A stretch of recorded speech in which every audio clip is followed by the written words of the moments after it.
आपकी पुलिस राजनीतिकरण का एक उदाहरण हो गया है। सम्राट जी और नीतीश जी आपको देर आए दुरुस्त आए, लेकिन आप इसको स्वीकार कर लिए हैं कि आपकी पुलिस बिल्कुल निकम्मी है, निर्दोष को फंसाती है।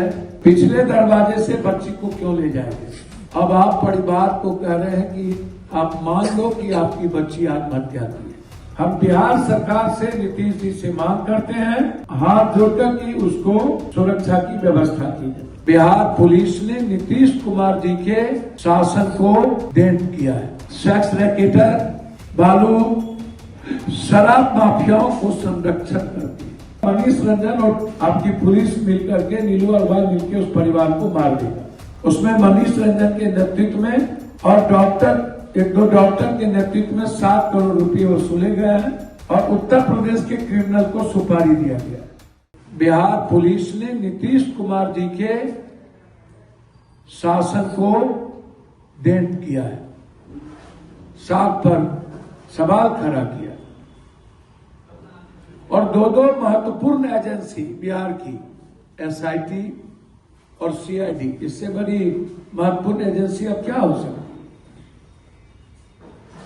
दोनों महत्वपूर्ण एजेंसी हमारी फेल्योर हो गई किसी के दबाव में। अब नीचे से ऊपर तक सभी लोगों की एक ही तरह की भाषा। जब पोस्टमार्टम रिपोर्ट आ गए, पोस्टमार्टम रिपोर्ट के बाद फिर दूसरी रिपोर्ट भी वैज्ञानिक रिपोर्ट आ गई और दोनों रिपोर्ट ने कह दिया बलात्कार हुए हैं। अब आप परिवार को कह रहे हैं कि आप मान लो कि आपकी बच्ची आत्महत्या की है। ठीक है, परिवार कल उनको गाली गलौज करना, एक मां को बुरे भद्दे गाली देना और घेर करके कि चलो बड़े नेता के पास, यह कौन सा लॉ और कानून कहता है?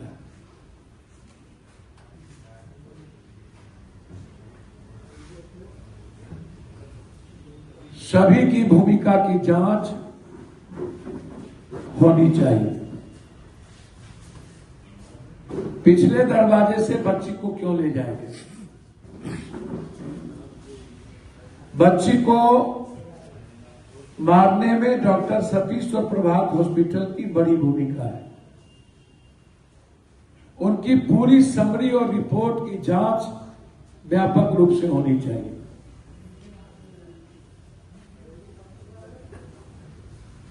अभिषेक और निरंजन के साथ किस किस नेता पदाधिकारी का पैसा है व्यापक हो, और अभिषेक के द्वारा वो मनीष रंजन के द्वारा किस किस नेता पदाधिकारी को लड़कियां परोसी जाती, इसकी भी जांच।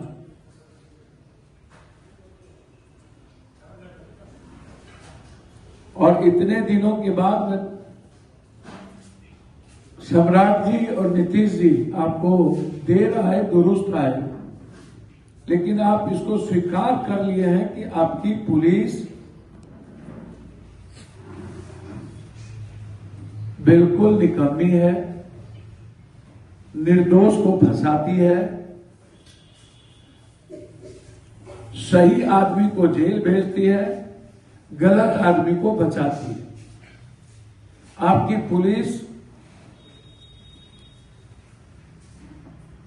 पॉलिटिकल डाटा से अप्रभावित है। आपकी पुलिस राजनीतिकरण का एक उदाहरण हो गया है और सिर्फ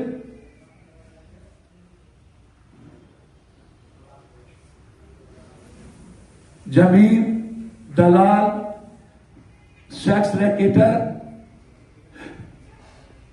बालू, शराब माफियाओं को संरक्षण करती है और उसके से पैसे कमाती है। आज आपने उसको CBI इंक्वायरी के लिए भेजा। हम चाहते हैं कि CBI इंक्वायरी हाईकोर्ट या सुप्रीम कोर्ट के वर्तमान किसी न्यायाधीश के मॉनिटरिंग में हो, हर कीमत पर। ये मेरा आग्रह है कि इसकी मॉनिटरिंग सुप्रीम कोर्ट के आदेश पर और हाईकोर्ट के नेतृत्व में हो। लगातार सदन में ये मामला मैं उठाता रहा और मुझे डर है कि पुलिस निर्भया के परिवार को किसी केस में फंसा सकती है या उसको मरवा सकती है। ये बात उनकी मां ने मुझसे रात में कही कि हमको डर है कि पुलिस हमको मरवा देगी या हमको फंसा देगी, हमको सुरक्षा दी जाए। हम बिहार सरकार से, नीतीश जी से मांग करते हैं, विजय सिन्हा जी, अशोक सम्राट जी से हाथ जोड़कर कि उसको सुरक्षा की व्यवस्था की जाए। अन्यथा मनीष रंजन और आपकी पुलिस मिलकर के, नीलू अग्रवाल मिलकर उस परिवार को मार देगा। मैं जानता हूं हॉस्टल और हॉस्पिटल के मालिक मिलके लगभग पैसा वसूल के क्रिमिनल को किसी को सुपारी दिया। अब ये नहीं पता कि वो किसकी सुपारी दी। उसमें मनीष रंजन के नेतृत्व में और डॉक्टर, एक दो डॉक्टर के नेतृत्व में 7 करोड़ रुपए वसूले गए हैं और उत्तर प्रदेश के क्रिमिनल को सुपारी दिया गया है। तो ये लोग किसी हद तक जा सकते हैं, इसलिए उसको सुरक्षा जरूर दीजिए, मेरा रिक्वेस्ट है। लेकिन हम विपक्ष के नेताओं से और विपक्ष के सारे एमपी से और विशेष तौर पर विजय सिन्हा जी से आग्रह करेंगे कि आप में थोड़ी भी सामाजिकता बची थी कि आप वहां गए और आप उस परिवार के साथ खड़े रहे। मेरा आग्रह है विजय जी, उस परिवार को बचाइए। और मैं विजय बाबू से फोन पर बातचीत भी रात में किया कि उस परिवार की सुरक्षा करिए।